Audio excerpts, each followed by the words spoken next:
And good morning, everyone. It's Labor Day weekend, also weekend of the Apple Festival in Hendersonville, North Carolina.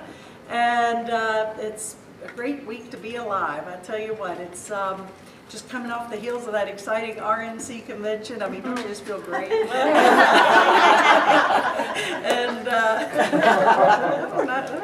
anyway, did anyone in here watch it? Parts. Okay, so just as much as I can handle. Yeah, okay. Well, I watched it, I'll admit, and I plan to watch the DNC this week. But I just have to say that if you watched any of the news afterwards with Clint Eastwood and the empty chair, I felt kind of sorry for him. It was just, it was kind of strange, but interesting. And so I thought I'd take these two chairs and pull them up and have a conversation with, I was going to put Obama here and Romney here and have a conversation with them. But I still want to have a conversation with them and us and everyone else about really the future, not only of our country, but also of the world. And it's really, I think, at that critical time, you know, that tipping point where the decisions we make now are definitely of great importance to how things unfold in the future. I don't think we can continue on the same path that that we've been going on and expect anything but more of the same. What's that definition of insanity? Doing the same thing over and over and over, expecting a different result. And I feel like that's where we are today, is like, okay, well, we've tried this and this isn't working, and so we have to just try something new. Yet, I'd like to present something maybe that, a statement or a quote that we actually had on our email blast a couple of weeks ago that I thought really was the most powerful quote I'd read in a while, and one that really expresses what we need to do as a world community in making things work so we can all benefit and all succeed and all prosper and all, you know, really live the life that we're intended to live. Somewhere along the line, I think we've gotten caught up into so much of the illusion and putting our emphasis on what's not meaningful, and we've just gotten so distracted that it's really about pulling ourselves back to that center and coming from that place of really understanding we are all one in truth, serious. And if there's one person who's suffering, we all suffer at some level because they're part of us. And Buckminster Fuller, this quote from him I think is just so appropriate for our times today. And he says, "You never change things by fighting the existing reality. To change something, build a new model that makes the existing model obsolete." And I think, you know, right there, that's what we need to do. Just sort of get that wrecking ball in there, tear down this model, and just put down a new clean slate and move from there. And I take this to heart because it made so much sense the first time I read it. I'm like, yes, that's exactly what we need to do. The system that we've clung to all these years and generations or thousands of years based in separation and fear are not working. And you know, we keep trying to tweak it and fix it and change it and manipulate it, yet it just seems to perpetuate more separation and chaos. And an example being, I guess, the day that Obama took office, you know, 4 years ago, or almost 4 years ago, they were already saying our main job is to get him out of office and not support his vision and his dreams. And I'm not going to even hold that possibility. I'm not just making this a partisan issue either. I'm not here to beat up and make this a political statement. But how often do we sit here and say that we are so invested in our way and controlling and separation that we don't make space for this new model to come forth? And I did a little, I want to get back to that in just a minute, but another thing he said, Buckminster Fuller, was politics will be dead by 2000. And if I think back, this was, you know, I think he was right. I mean, it has been dead since then, or maybe even before that. We're just trying to sort of hang on and keep it going. But he's an interesting fella. He's, of course, deceased. I think he died in '84 or something. But first of all, he was born in Massachusetts, and he spent a lot of time on his family farm in off the coast of Maine. He had trouble with geometry. He was unable to understand abstracts necessary to imagine that a chalk dot on the blackboard represented a mathematical point. And so he never really got geometry, and I can relate to that. Can you all relate to that? I was horrible. It made zip sense to me.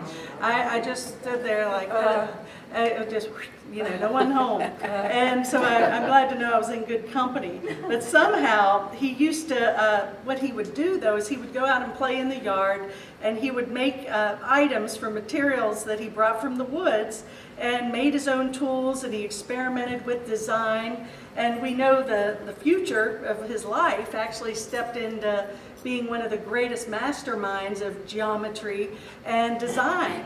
And, you know, he created the geodesic dome, which is, you know, I guess the most famous one is where? Not well, Waynesville, yeah, but I was thinking more Epcot. But Waynesville or Epcot, you know, it's,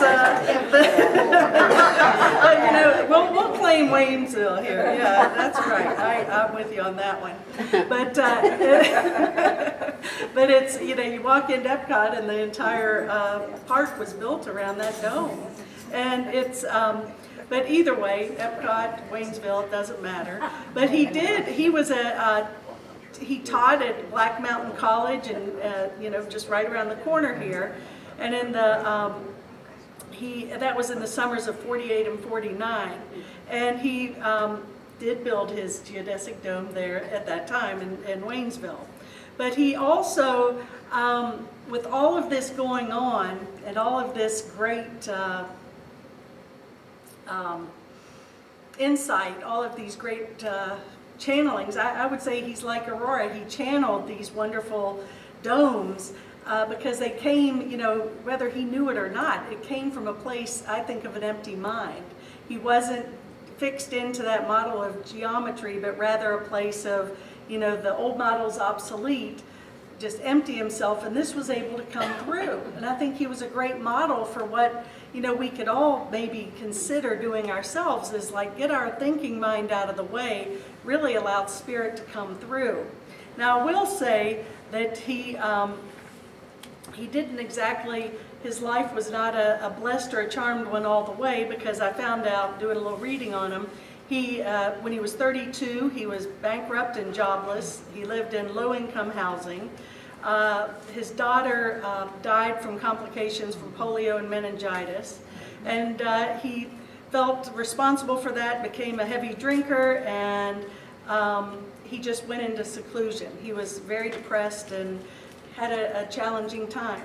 But there again, something prompted him to actually turn that switch back on. Doesn't really, I couldn't find exactly what that was, but it does say that he finally chose to embark on an experiment to find what a single individual could do to contribute to the world and all humanity. But you know, it's so amazing. We get caught up in the systems and the, you know, these political, they're hysterical to me. I mean, it's good entertainment, if nothing else. Watch these conventions. It's amazing. And to hear, you know, even to hear the addresses given by, you know, these different politicians and celebrities, they come from such a place of, I will say they come from a place meaning well. I'm not going to beat them up. But maybe I don't understand why they have to lie. I just don't understand why they have to build their case based on making the other side wrong. That makes no sense to me. And I find, and this is, there again, I qualify or quantify my statement, I am, you know, I'm not picking on one side or the other, but it seemed to me that many of the topics addressed this past week were based on everything the other side was doing wrong, but I'm going to do it better, but I can't really tell you how I'm going to do it. And so I'm like, well, how are you going to do that, you know? It's like, so it's just, it's good comedy, so, and, it is, isn't it? It's amazing.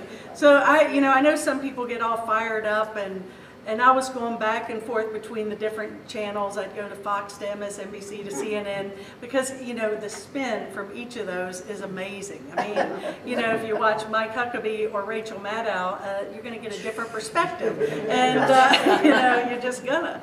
And it really is. Life is about perception, right? And but either way, I want to get back to, I really see a couple of things at play here. First of all, this system isn't working. You know, we have to really be willing to relinquish the old system and open our hearts and minds to the new system. And it's got to be more of a grassroots creation. I think that we can, if you're interested in going to either one of the political offices and participating, I think that can be a wonderful thing. Possibly. I hold hope for that. And that's right. I think I hold all possibilities. I think that every mind has that potential possibility to open up. But on the other hand, you know, a few years ago, this is hard to believe that we had our last ministers' conference up here in what had to be 2008, and it was right before I was in October, and it was right before the election for 2008, Obama-McCain. And so I did the Sunday morning talk there, and I was talking about that I wanted to create a new party, and I called it the Plop Party, and which meant peace, love, oneness, and possibility. Oh, cool. And so we had so many giggles because one of our ministers, Joseph, is just so flamboyant, and he's just a great decorator and florist, and I said, well, we'll put Joseph in, and he can be the White House florist, so everything will be pretty, and then we'll have Barbara Selwa channel her, you know, angels, and she can give us all the good information from the other side. But you know, it was all in fun. But when I thought back about that, I said, you know, it's not too far from the truth. You know, it's kind of like, what are we doing here?